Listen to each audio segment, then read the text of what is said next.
Chapter number 14 और D and F block element, D and F block elements और transition element. देखिए what R D and F block element, इनके भी detail में जाते हैं। What R D and F block element, देखो ये तो एक बात तो वही है जो आप पुरानी बचपन में पढ़ के आ रहे हो। क्या होते हैं D block element? The elements whose electronic configuration ends in the D orbital are D block element and the elements whose electronic configuration ends in F orbital are F block element. ठीक है, और ये क्या कहाँ पाए जाते हैं? D block elements are found in the mid of the periodic table and F block elements are found in the bottom of the periodic table. ठीक है, और they are called transition element. What are transition element? देखो transition elements क्या होते हैं? Transition elements are the elements who have partially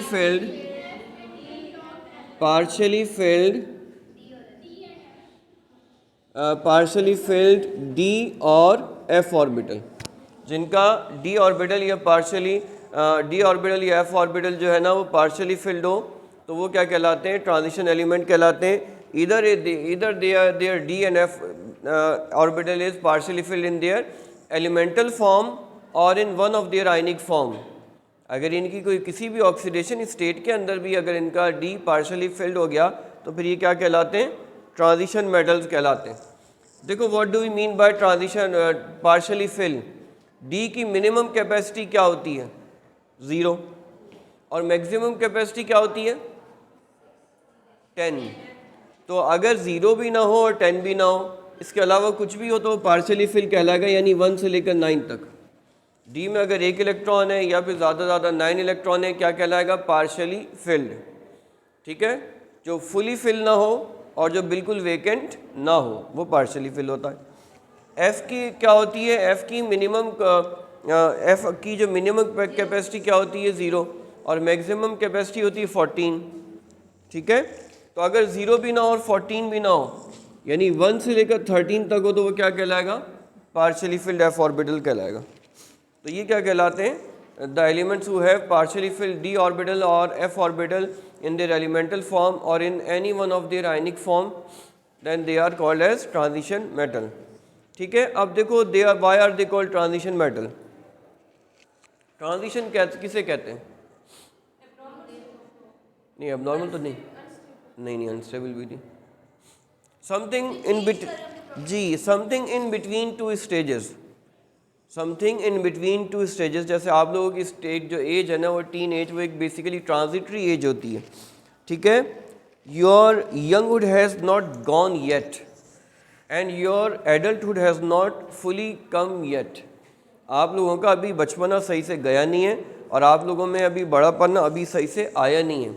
ठीक है ना, यही वजह है कि बाद औक़ात आप लोगों के बातों को देखकर हमारे आप लोगों के पेरेंट्स कह रहे होते हैं पता नहीं कब बड़ा होगा ये, कब बड़ी होगी, है ना। और बाद औक़ात तो हैरान हो जाते हैं, पेरेंट्स कहते हैं कि लगता है कि हमारा बच्चा बड़ा हो गया। ठीक है, ऐसा होता है ना, आप लोगों ने भी ऐसे ऑब्जर्वेशन सुने होंगे कि मिक्स्ड कैरेक्टर्स आ रहा होता है। तो अब अगर देखो if you look at the periodic table then they are found in the mid of the periodic table.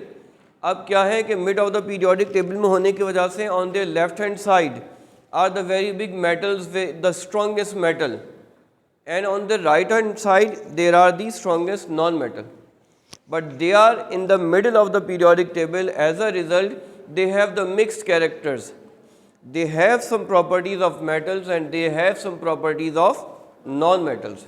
ठीक है, और properties of metals क्या होते हैं? Metals are recognized by the tendency to donate the electron. Yes, the transition metals donate the electrons. Metals can have the tendency to form the ionic bond. Yes, the transition metals do make the ionic bonds. ठीक है, but the non-metals have a tendency to gain the electron, and yes, the transition metals gain the electrons. जी, transition non-metals have a tendency to make covalent bond. Yes, the transition metals also make the covalent bond like the non metals. ठीक है, तो यही वजह है कि इनके जो कंपाउंड्स होते हैं वो कहलाते हैं, they are called as complex, complex nature के होते हैं, जिसके अंदर आयनिक बॉन्ड्स भी आ रहे होते हैं और कोवेलेंट बॉन्ड्स भी इनके अंदर क्या होते हैं, आ रहे होते हैं। ठीक है, बहरहाल अभी ने हमने इनकी मज़ीद डिटेल देखनी है, लेकिन शुरू के अंदर जो है ना क्या है कि थोड़ी सी हमारे पास क्या है कि हमारे पास कुछ वो हैं छोटी छोटी डेफिनीशंस हैं और बहुत जो है ना इनके आंसर भी बुक के अंदर दिए हुए हैं। अब देखो कि इनके अंदर हमारे पास अगर हम इसकी इलेक्ट्रॉनिक कॉन्फ़िगरेशन करें ना, इनकी इलेक्ट्रॉनिक कॉन्फ़िगरेशन करते हैं, जैसे स्कैंडियम की करो, देखो स्कैंडियम एक ट्रांजिशन मेटल है, एटॉमिक नंबर क्या है 21। ठीक है, इलेक्ट्रॉनिक कॉन्फ़िगरेशन क्या हो जाएगी बताओ ज़रा जल्दी जल्दी, 1s2 2s2 2p6 3s2 3p6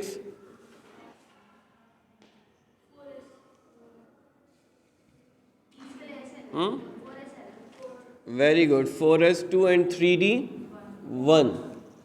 अच्छा देखो, अब इसमें एक ख़ास बात है कि the electronic configuration is ending in the penultimate shell. Inner shell को क्या कहते हैं, पेन अल्टीमेट शेल। ठीक है, and the elements whose electronic configuration ends does not end in the valence shell are known as B sub group elements या transition metals. ये क्या कहलाते हैं, ट्रांजिशन मेटल कहलाते हैं, ट्रांजिशन मेटल्स। ये they belong to the B sub group of the periodic table, B sub group of the periodic table. इनकी valence, इनकी इलेक्ट्रॉनिक कॉन्फ़िगरेशन, इनकी इलेक्ट्रॉनिक कॉन्फ़िगरेशन एंड कहाँ होती है, ends in second last shell. ये सारी बातें इनमें, इनकी electronic configuration second last shell पर एंड हो रही होती है। टोटल शेल कितने इसमें 4, but the electronic configuration is ending in the inner shell, second last shell और पेन अल्टीमेट शेल। तो ये क्या कहलाते हैं, बी सब ग्रुप के एलिमेंट होते हैं। और जो इसके अलावा जो ए सब ग्रुप के एलिमेंट हैं वो क्या कहलाते हैं, नॉर्मल एलिमेंट या टिपिकल एलिमेंट। उनके अंदर क्या होता है कि electronic configuration ends in the valence shell. जैसे अभी क्लोरीन को देख लो, क्लोरीन के इलेक्ट्रॉनिक फ्लोरीन को देख लो, 1s2 2s2 2p5, तो सेकंड शेल है और सेकंड पर ही इलेक्ट्रॉनिक कॉन्फ़िगरेशन एंड हो रही है। ठीक है, so the elements whose electronic configuration ends in the valence shell are normal elements, and the elements whose electronic configuration does not end on the valence shell are known as B subgroup elements or transition elements। ठीक है, अब transition elements में देखो there are 2 types of transition element. ये हमारे पास क्या कहलाते हैं, सेकेंड लास्ट शेल में जिनकी इलेक्ट्रॉनिक कॉन्फ़िगरेशन एंड होती है उन्हें क्या कहते हैं, they are called as outer transition metals, they are called as outer transition metals. ठीक है, और ये कौन से होते हैं, ये सारे होते हैं डी ब्लॉक के। और the elements whose electronic configuration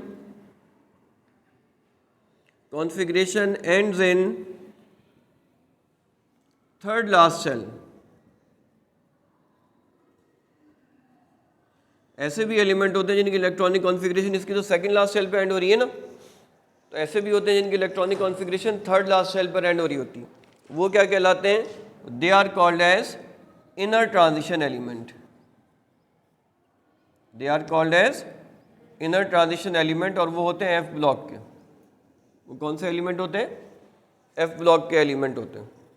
अब जो हमारे पास आप बुक के अंदर देख रहे हैं कि there is an scandium series. Scandium series में क्या होता है कि स्कैंडियम सीरीज़ को कहते हैं फर्स्ट आउटर ट्रांजिशन सीरीज़, जो सबसे टॉप पे होती है। और उसके अंदर स्कैंडियम से लेकर जिंक तक के 10 एलिमेंट होते हैं, क्या 3D सीरीज़ कहलाती है। इसकी इलेक्ट्रॉनिक कॉन्फ़िगरेशन 3D पर एंड होती है। जो सेकंड हमारे पास आउटर ट्रांजिशन मेटल्स की सीरीज़ है उसको 4D सीरीज़ कहते हैं। Why, because there electronic configuration ends in 4D। इसके बाद जो है ना हमारे पास थर्ड आउटर ट्रांजिशन एलिमेंट्स आ जाते हैं, लैंथनम से लेकर मरकरी तक। लैंथनम 57 से मरकरी 80 तक इसको 5D सीरीज कह रहे होते हैं।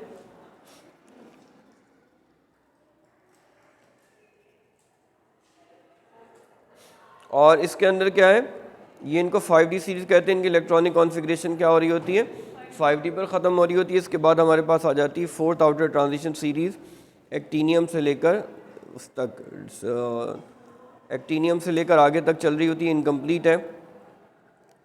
इनकी इलेक्ट्रॉनिक कॉन्फ़िगरेशन को जनरली कैसे रिप्रेजेंट करते हैं, इसको लिखते हैं NS2। N का मतलब होता है वैलेंस शेल, ठीक है, और इसको लिखते हैं N-1। ये N-1 होगा ना, N-1 D1 से लेकर 10 तक। ये इनकी जनरल इलेक्ट्रॉनिक कॉन्फ़िगरेशन होती है। NS2 और फिर N-1 के अंदर या तो D के अंदर 1 इलेक्ट्रॉन होगा या ज़्यादा से ज़्यादा 10 इलेक्ट्रॉन होंगे। That's all for today. इसको स्टॉप करो।